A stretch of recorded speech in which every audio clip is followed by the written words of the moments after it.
Guys, nakikita niyo ba yung mataas na yan? Di ko alam kung anong tawag dyan eh. Pero gayon pa man, nag-i-enjoy ako kasi papunta kami ng bundok. Guys, alam niyo dito sa Taiwan, ang daming mga bundok na pinupuntahan ng mga tao kasi iba't ibang bundok, iba't iba yung mga pakulo nila. Isa sa napuntahan ko dito yung Sanmon Lake.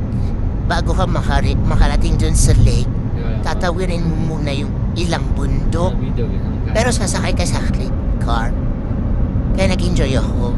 Habang tumataas kami, tumataas din yung cable car. Alam mo yun, naiiwan yung puso ko, kaluluwa ko kasi takot talaga ako sa mga heights. Pero nag-enjoy naman ako.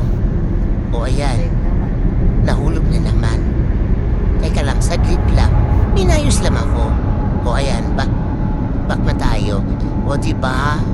Alam niyo guys, yung mga mayayaman dito, minsan nakatira sa bundok.